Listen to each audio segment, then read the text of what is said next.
evil man? That is not the case. My actions were for the good of my people. There have been a lot of stories about me, some true, some false.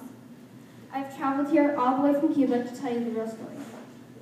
I started out by helping the Dominican exiles in their political movement.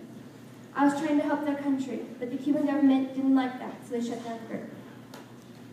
I tried to get a spot in the Cuban government, but Fulgencio Batista had gotten to it first. He had overthrown the government and the elections were canceled. What choice did I have? I tried to get into the government the right way, but that didn't work. I decided to go at it from a different angle. I attacked 3 times before I finally overthrew the government. When I was in charge, I established a communist dictatorship to give everyone an equal start and the best chance. The U.S. did not understand. They were all for it when I was overthrowing Batista, but when I established communism, they got angry. They wanted things done their way, even though they didn't live there. Typical. I did the right thing, but the U.S. still invaded at the Bay of Pigs, but were unsuccessful in the fight that followed. After they left, we continued on our path of communism.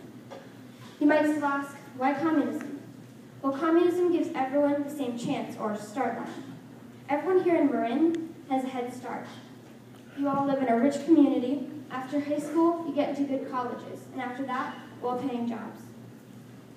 You get your lives handed to you on a silver platter, and you take it for granted. Americans become greedy that way, always wanting more and not understanding what they have. That is why America should take the path of communism. Rid yourself of the greed and hatred that has overtaken you.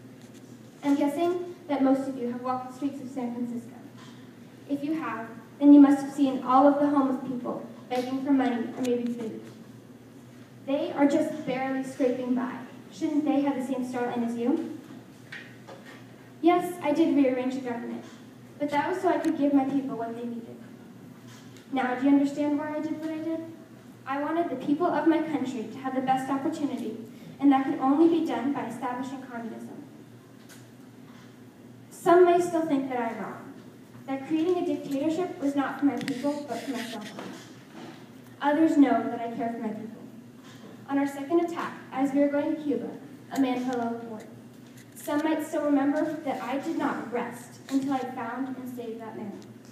Others might have kept on going and left the drowning man, but I didn't. It shows that my intentions were true.